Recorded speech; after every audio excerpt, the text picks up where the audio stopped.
What's up, everyone? Adam Prime back again.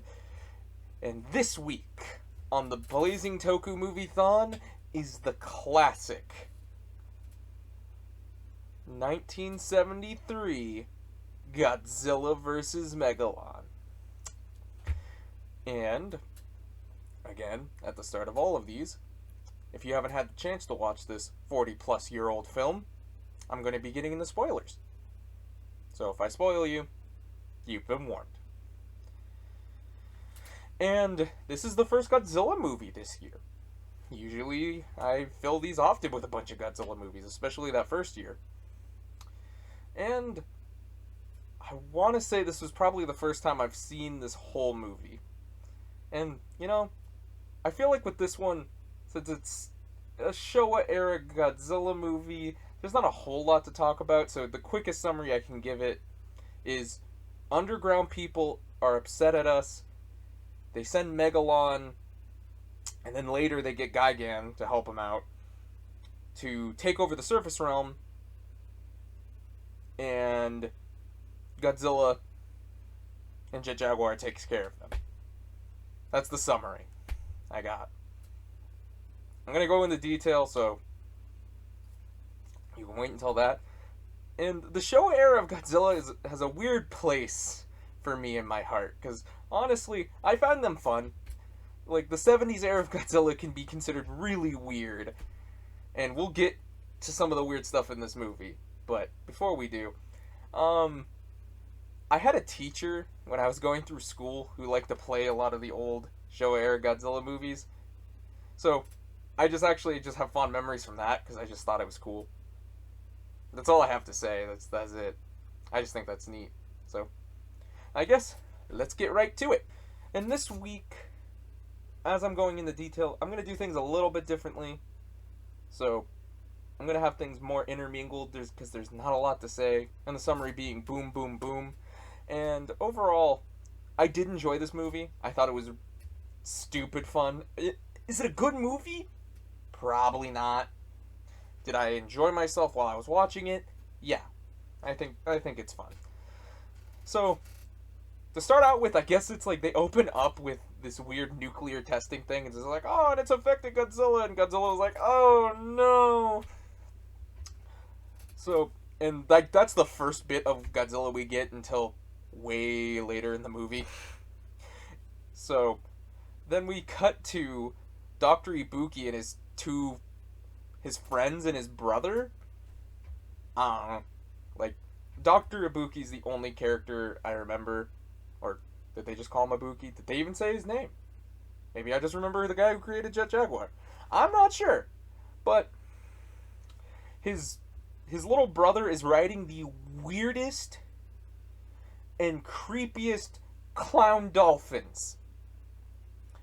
I'm going to make sure I have an image of these, just so you can see it, and hopefully it's been here the whole time I've been talking, just so it can settle in. Who made the decision to use this? Why? The weird clown things were weird. Like, and overall, I don't have a lot to say about any of these characters. They're just, it's like how I feel about a lot of Showa era stuff, whether it be Ultraman, Kamen Rider, even Godzilla. I'm like, I don't know, they're fine. It's like I don't got much to say about, especially like Godzilla protagonists who only show up once. And then you find out after that, after like a sinkhole opens up and almost sucks in his little brother and creepy dolphins, they get him out. Like, this crater in this lake that they were hanging out in just happens. And then they're just like, well, that's weird, let's go home. Like, it's just like, wait, that's okay, just like an everyday thing, just walk away. It's weird. But then we cut to the underground people, the Cetopians, or I don't know, the people who summon Megalon. I'm about saying, they want you to know that these people worship Megalon as their god, pretty much. Because they had weird crowns. Like, the Megalon people had crowns that had Megalon's face just on the crown. That's just where it was. Like, could you imagine if instead of this thing on my helmet, like, I had just Megalon's head? So, So yeah, like they were just like, oh, the surface realm's nukes have hurt our worlds and our cities. We have to take over now. We're summoning Megalon. And it's just like, but why though? It's like, you're not gonna show us it. They're just like, nope, we're just doing it. And then like, but they had like secret agents go up to like, which, by the way, there's no reason these two stories connect. They just do. They just go up to Dr. Ibuki's lab and are just messing up the place. I'm not sure. Like, it's like they have the most obviously like evil people. Like they have like that obvious like weird haircut, almost not quite a bowl cut, but like almost like in the shape of an M. And it's like, yeah, it's like you see like after Dr. Ibuki and his and co go back from the lake. Am I gonna just keep calling him Dr. Ibuki? I guess I am. Whatevs. Like they're like, oh my god, look at all this. They messed up the place. Oh, did they steal anything? No. And then like you find out he's building an android or a robot. Let's just call him a robot. Jet Jaguar. Why is he making Jet Jaguar? I don't know. I guess it was just something he wanted to do. and like that's pretty much what you find out is they were trying to steal Jet because they were going to use him to guide Megalon around. And then they just do. You know, because later on they come in with their weird space zappy guns and they're just like, nope, beep, steal Jet Jaguar. And I'm going to talk about designs as I'm going because why not? I like Jet Jaguar's design. It's really neat. It's a really neat design. People are like, oh, Jet Jaguar is an Ultraman ripoff. And I'm like, I kind of. It's like, if I'm remembering correctly, he was part of some kind of contest, but like, even the monster that won the contest isn't even what Jet Jaguar looks like. So I'm not sure. But he's cool. Again, he's just one of those fun designs. Like, he's like one of those fun 70s robots where you're just like, we would not design a robot like that now. Well, I guess Singularity Point has happened at this point, so maybe. But, you know, like, Jet Jaguar is just cool. But, like, is he technically a villain, I guess? Because they take him over and everything until, like, they find the Ibuki creates a thing on his necklace that can control him.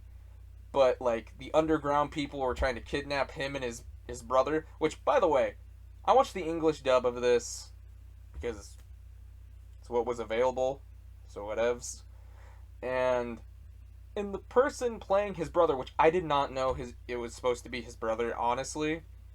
I thought it was supposed to be his son or something, but no. It was his brother.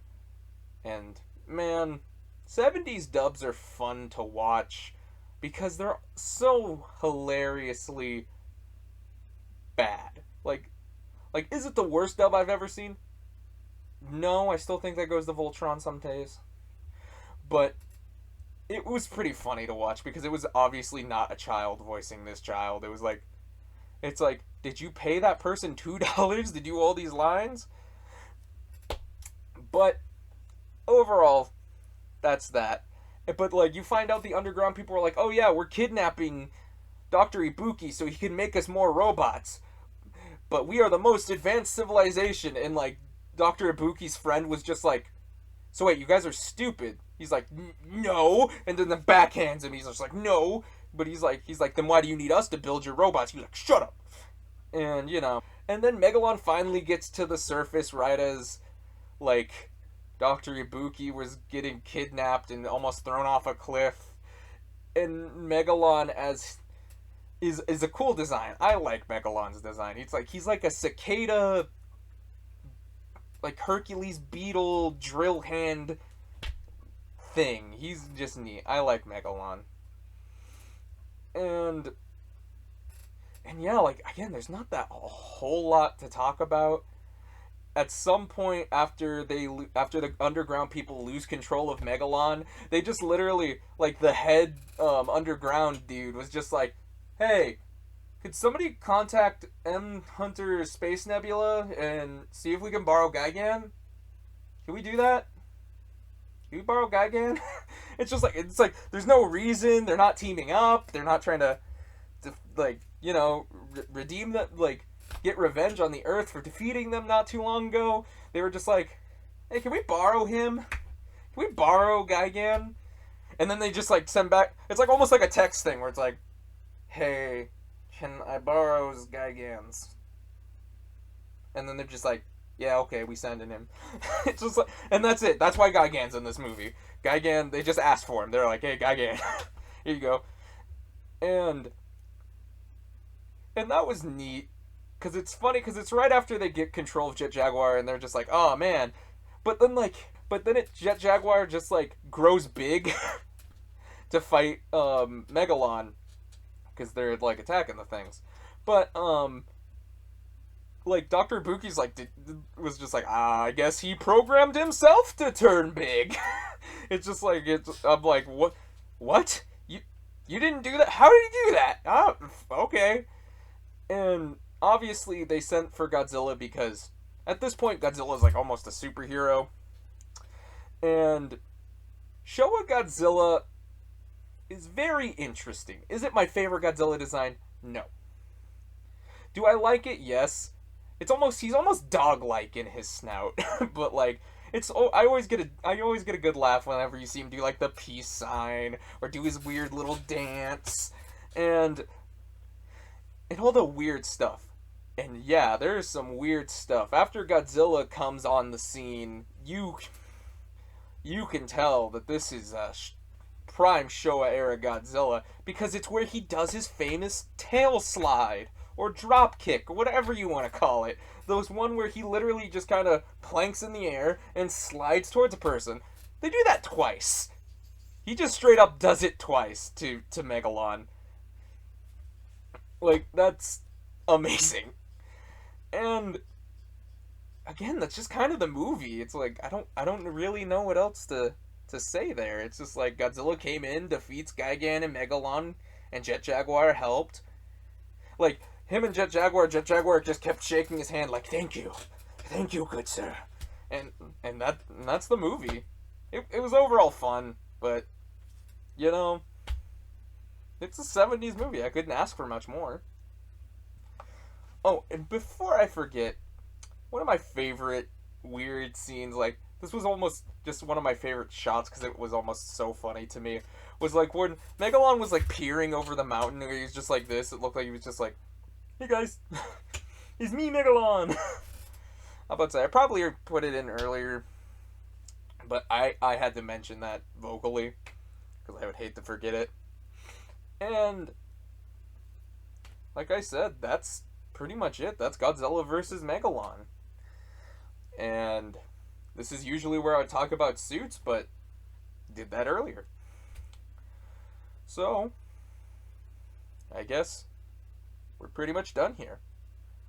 What are your guys' thoughts on Godzilla vs. Megalon? You know, that's kind of something I feel like I've been forgetting to say. Like, I know a lot of people say this is their first Godzilla movie.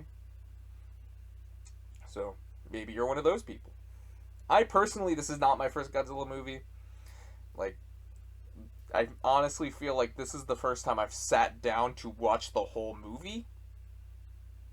So, and if I've seen it before, it's like, oh, I don't know. It was just one of those movies that I thought was really weird. It's like, I knew a lot about it, you know.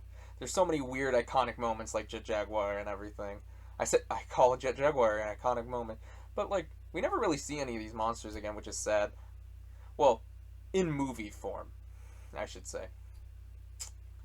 So, if you guys have any movie suggestions, because we're getting near the end of this. This is going to be the last movie of July, so if you guys have any suggestions, put them down in the comments. I would really appreciate it. And, you know, give me your thoughts on Godzilla vs. Megalon. So, until next weekend,